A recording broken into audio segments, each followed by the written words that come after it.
we present Bernard Horsfall as Harry Lawson and Geoffrey Banks as Professor Von Hardwigg in A Journey to the Center of the Earth, the novel by Jules Verne, adapted for radio in 8 parts by Howard Jones. Part 2, The Shadow of Scapari.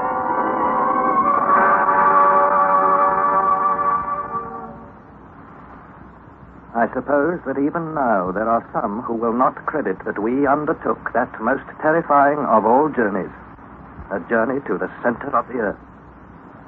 But let me remind you who I am. My name is Harry Lawson. At the time I am speaking of, I was studying in Hamburg under my eccentric uncle, the celebrated Professor Von Hardwigg. One day my uncle brought home a rare old book, and as I was examining it, there fluttered from its leaves a piece of parchment covered with runic characters. This proved to be a message in cipher written by Arne Saknussemm, a famous Icelandic alchemist of the 16th century. In an unhappy moment, I hit upon the key to the cipher, and so we learned how more than 300 years before, Saknussemm had descended into the crater of the extinct volcano in Iceland called Snæfell, and thus penetrated to the center of the earth. My impetuous uncle decided that he and I must make the same journey. And so we departed for Iceland, and there engaged faithful Hans Bjelke as our guide. With 3 porters to carry our baggage, Hans led the way up the slopes of Snæfell. But we were still some distance from the summit when a great cloud of pumice, sand, and dust threatened to engulf us.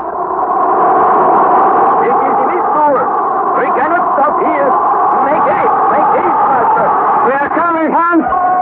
Forward, Harry. Forward.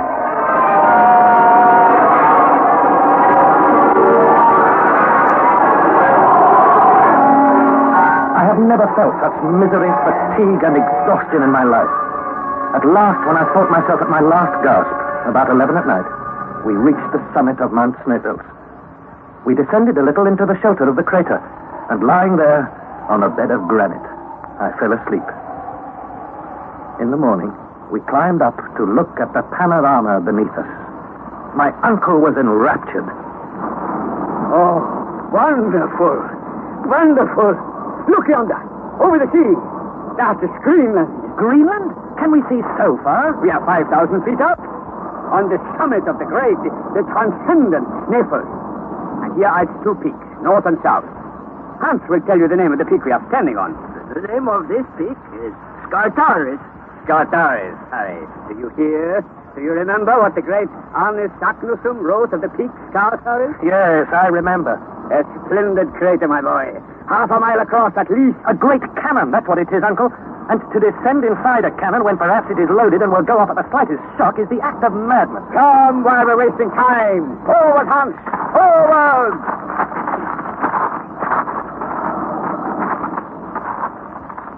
Hans led the way down the interior of the cone in a zigzag fashion.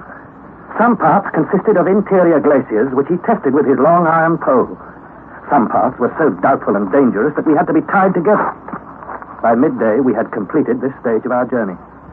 I looked up and saw only the upper orifice of the cone, like a circular frame to a very small portion of the sky, a portion that seemed to me singularly beautiful.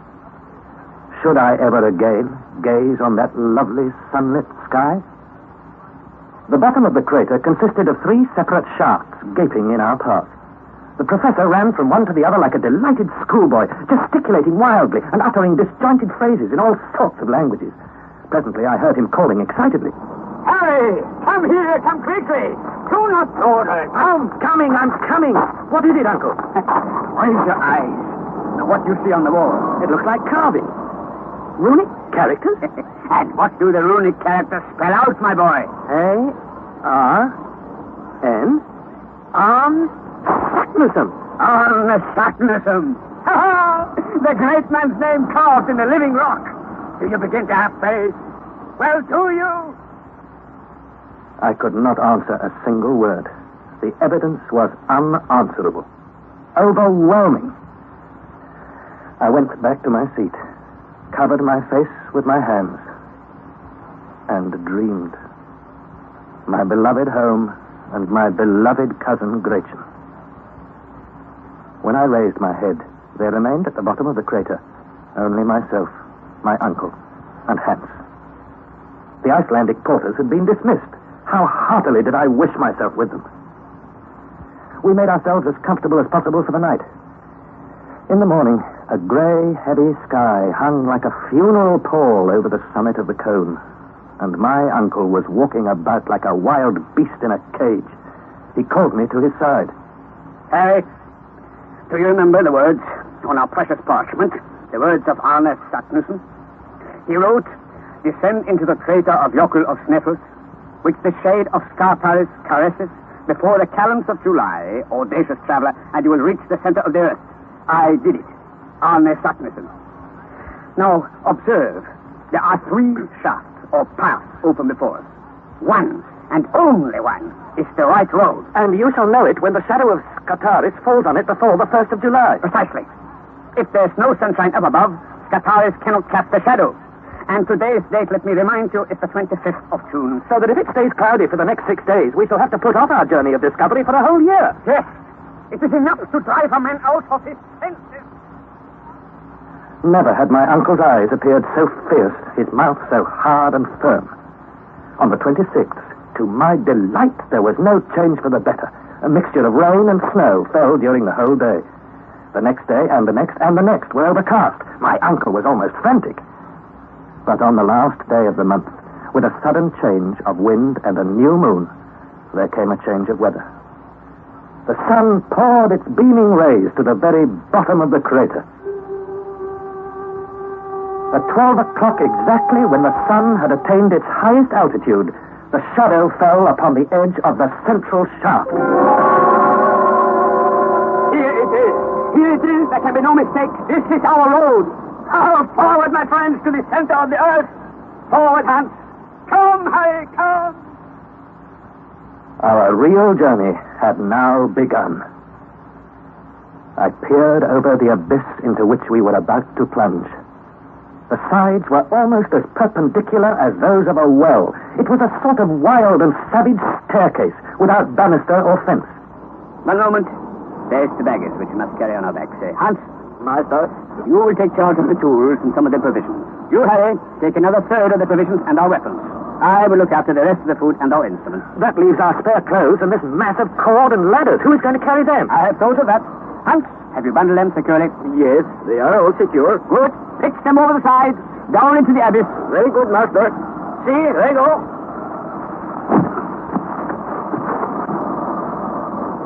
Now, it is our turn. I shall loop a rope over any suitable block of lava, and we shall go down hand over hand. You first, Hans. I will follow. Harry, you bring up the rear. As you join us, pull one end of the rope, and it will fall at your feet. Come now. Forward, Hans. Forward. So we went down.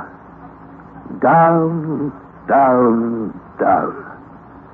We started at 1 o'clock, and at 11 o'clock at night, I calculated we had descended 5,600 feet, more than a mile. Hans called suddenly. Hold! Hold! We can go no further. What is it, Hans? We are at the bottom of the well, I think. There is a sort of tunnel. Here to our right. Ah, yes, yes. Well, we will see about this tomorrow. Time now to eat and sleep. We all slept soundly. Our breakfast consisted of biscuit and meat washed down with water flavored with Schiedam. When we had finished, my uncle busied himself with the log of our travels. Monday, July 1st. Chronometer 8 hours, 17 minutes. Morning. Barometer reading 29. Thermometer 43 degrees Fahrenheit. Direction east-southeast. Your barometer shows that we are just about on sea level. We have not penetrated 1 inch into the earth. Now, we must have light. I will put the Ruhmkorff coil on my neck. So, put the wire into the worm of the lantern, and switch on the electricity. Wonderful. As bright as day. Forward, my friend. Forward. So we moved onward in the same order. For hour after hour we marched, and sometimes slithered down a steep slope in a southeasterly direction. My uncle was in a cheerful mood. Cheer up, my boy. We are making satisfactory progress, are we not? Why do you look so thoughtful? I'm thinking of our water supplies. Our gourds are half empty. You felt sure we should strike some subterranean springs, but so far there's no sign of one. Oh, set your mind at rest. I answer for it that we shall find plenty of water once we have got through this crust of lava. Can you expect springs to force their way through these solid stone walls? Yes, we shall find water, Harry. More than we shall ever want. The next day, Tuesday, 2nd of July, we resumed our march at 6 in the morning. At precisely 17 minutes past 12, Hans stopped. We were in the center of 4 cross paths, somber and narrow tunnels. Which were we to take? 1, 2, 3, 4 tunnels. Very well. We will take that one, which lies furthest to the east. Forward, Hans. All that day we marched, and for half the day following, I became convinced that our path was ascending and not descending. And it seemed to me that the walls of the tunnel proved this. They were not lava, but rocks of the transition, as geologists say, the period of Silurian stone, containing fossils. I picked up a fossil shell and showed it to my uncle. The shell of a crustaceous animal of the extinct order of the trilobites. Yes, uncle. And what conclusion do you draw from it? I know, my dear boy, what you have in mind. Possibly I was mistaken in choosing the eastern tunnel. But that we shall not know until we reach the end of this gallery. You had to make a quick decision, that I realize. If only we had not to fear the greatest of all dangers. And what is that?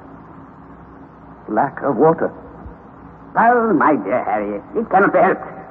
We must put ourselves strictly on rations. Now let us march on in good heart. Come, Harry.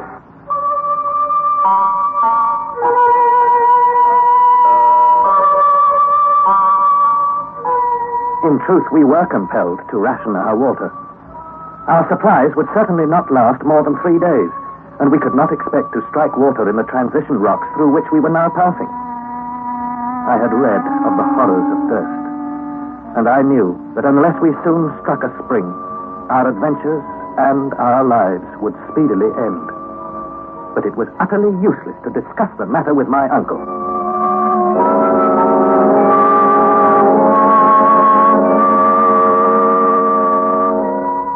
During the whole of the next day we marched, on through this interminable gallery, arch after arch, tunnel after tunnel.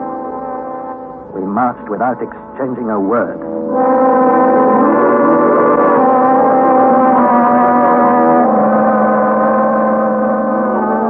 My uncle was determined to march on, whatever the risk. He must, I think, have been hoping for one of 2 possibilities.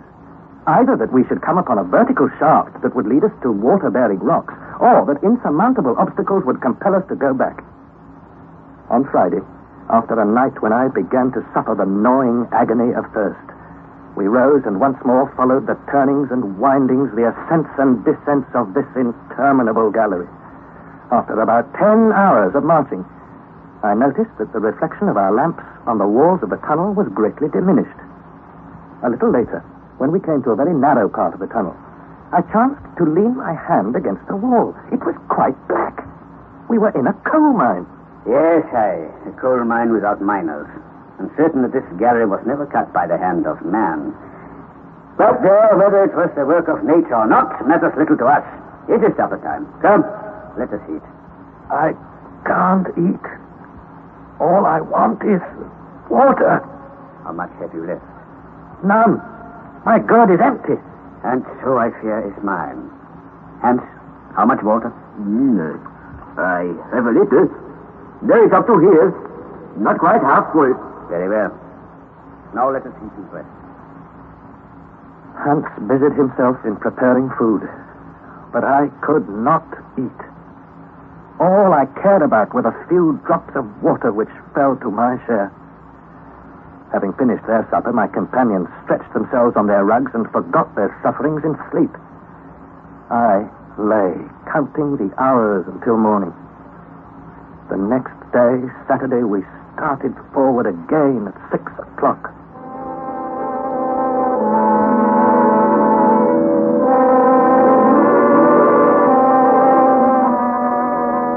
On and on we marched through the coal mine. The road continued to advance on the level, and my uncle could scarcely conceal his impatience and dissatisfaction. The darkness, dense and opaque, a few yards ahead and in the rear, made it impossible to estimate the length of the gallery. For myself, I began to believe that it was well nigh interminable and would go on in the same manner for months. Halt! Halt! It is not time to halt. March on, Hans! Oh, we cannot march more. There is no way. What is this you say? We cannot march forward, master. There is no way to right or left. There is no way up or down. See? There is only this great wall. A solid wall. Well, so much the better. At least I know what they are about. We are certainly not on the road taken by Stocknessel. All we have to do is to go back. Let us have one night's good rest, and before 3 days are over, I promise we shall have reached the point where the gallery is divided. If our strength lasts as long? And why shouldn't our strength last that long? Because this time tomorrow there will not be one drop of water amongst us. It will all be gone. And your carriage with it. What could I say? I turned over on my side, and from sheer exhaustion fell into a heavy and troubled sleep. I dreamt of water. Water.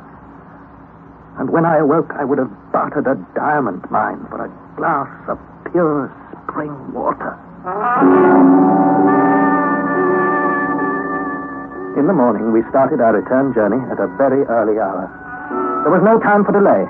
I estimated that it would take us 5 days to reach the spot where the gallery is divided. I cannot describe all the sufferings we endured on our journey. My uncle bore them like a man who has been in the wrong. That is, with concentrated and suppressed anger. Hans, with all the resignation of his gentle character. And I confess I did nothing but complain and despair. As I expected, our water gave out during the first day of the return march. We were reduced to our supply of Schiedam. But this horrible, nay, I will say, this infernal liquor burnt my throat, and I could not even bear the sight of it. I found the temperature stifling. I felt almost paralyzed with fatigue. More than once, I thought I was about to fall unconscious to the ground. The worthy Icelander and my uncle did their best to revive and comfort me. I could see, however, that my uncle was battling with his own extreme fatigue and thirst. A time came when I ceased to recollect anything clearly. When all was one awful, hideous, fantastic dream. At last, on Tuesday, 18th of July, after crawling on our hands and knees for many hours, more dead than alive, we reached the junction of the galleries. I lay there like a log. Something or somebody told me that it was 10 in the morning. Hans and my uncle, leaning against the wall, tried to nibble at some pieces of biscuit. I fell into a sort of swoon, and presently I felt my uncle lift me tenderly in his arms. Harry. Harry. Oh, my poor boy. I could not speak, but I was moved by his words, being unused to womanly weakness in him. I caught his trembling hands in mine and pressed them, and I saw his eyes were misted with tears. He took the gourd which was slung at his side, and to my bewilderment, he pressed it to my lips. Drink, my boy. Drink. Drink. Had I heard aright? Or was my uncle mad? Almost before I could think, a mouthful of water cooled my parched lips and throat. One mouthful, but I believed it saved my life. My heart was too full to speak, but I thanked my uncle by pressing his hand. Yes, Harry, a mouthful of water. The last. The very last. I have treasured it at the bottom of my gourd. 20 times, 100 times I have resisted the urge to drink it. My dear uncle. I knew that when we reached here you would fall half dead. Indeed you did. That's why I saved this last drop of water for you. Thank you. Thank you, uncle. That's better, eh? It has revived you. Nobly. Uncle, there's no doubt what we must do. Our journey has ended. Let us get back to the surface, to Snæfell. May heaven give us strength, and we may once more see the light of day. go back. Go back? Yes, and without delay. So, my dear Harry, these few drops of water are not enough to restore your energy and courage. Courage? You're as downcast as ever. Still you give way to despair. But I will not give up, just as we are on the verge of success. Never shall it be said that Professor Von Hardwigg turned back. Then we must make up our minds to die. No, Harry, my boy. Go. Leave me. I am very far from desiring your death. Leave me, I say, and take Hans with you. I will go on alone. Alone? Yes. I have undertaken this dangerous adventure. I will see it through to the end, or I will never return to the surface of Mother Earth. Go, Harry! I tell you once more, go! My uncle's voice was now harsh and menacing. He had become terribly excited. Meanwhile, our guide looked on with profound calmness and indifference, although he must have known perfectly well what was going on between us. It occurred to me that Hans and I might persuade the professor to turn back. If the worst came to the worst, we would compel him to return to the surface. After a time, I quietly approached Hans. Hans, listen. There is the road back, the road to Sneffels, to life and freedom. We must persuade the professor. The professor says no. But we are wiser than he is, Hans. The professor says no. We do not go back.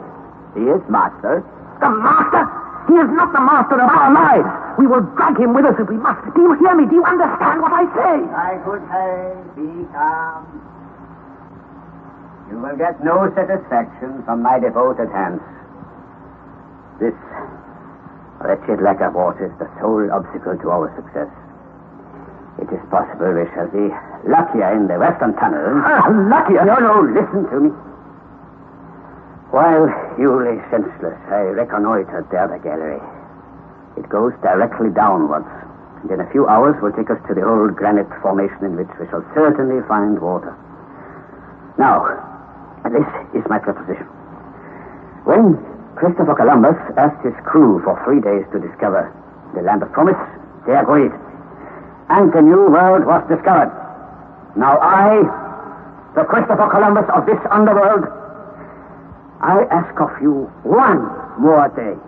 If after a day I have not found water, I swear I will give up my mighty enterprise and return to the Earth's surface.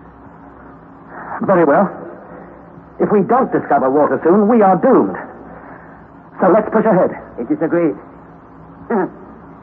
Forward, Hans. Forward. We now resumed our journey into the Western Gallery. On and on and on. Towards 6 o'clock, I realized we were marching through granite. 8 o'clock. Still no sign of water. At last I could go no further, and I fell with a despairing cry. Oh, my poor boy. All is over. The last thing I saw was my uncle's face, distorted with pain and sorrow. When I opened my eyes again, I saw my companions lying motionless in their huge traveling rugs. Were they asleep or dead? I seemed to hear my uncle's last word. All is over. All is over. Presently, I heard a slight noise. Footsteps. I thought I saw Hans leaving us, lamp in hand. I thought, Hans is leaving us. And I cried, Hans! Hans, if you're a man, come back! Silence. During a long, weary hour, I believe I was half mad. Again, footsteps. Closer. Closer. I saw an uncertain light. I saw Hans. Master, wake up. Wake up. What is it, Hans? Water. Where, Hans? Below, Master. Let us go, yeah? In the next hour, we advanced 1,000 yards and descended 2,000 feet. Then I heard a sound, running as it were through the rock, like a distant waterfall. I passed my hand over the wall, hoping to find a trace of moisture. Alas, in vain. Then Hans took up the lamp and moved slowly, pressing his ear to the wall. I saw that he was searching for the spot where the torrent's roar was loudest. Then he picked up a crowbar and attacked the rock.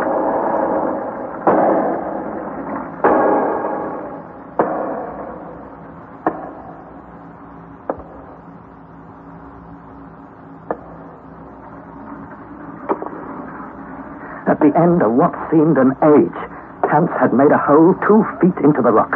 He had been at work an hour, and I was wild with impatience. I am sure my uncle was thinking of more violent measures. He had, in fact, just grabbed hold of our other crowbar when... Water, master.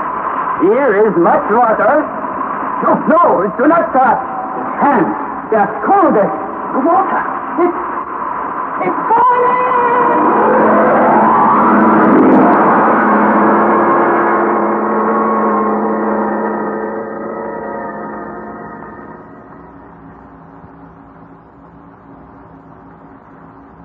That was part 2 of A Journey to the Center of the Earth, adapted by Howard Jones from a novel by Jules Verne.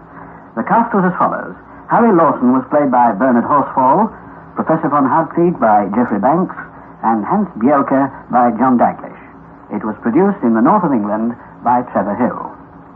Next Thursday at 5:25 in Storytime, you'll be able to hear the 3rd installment of A Journey to the Center of the Earth, and this is called Lost.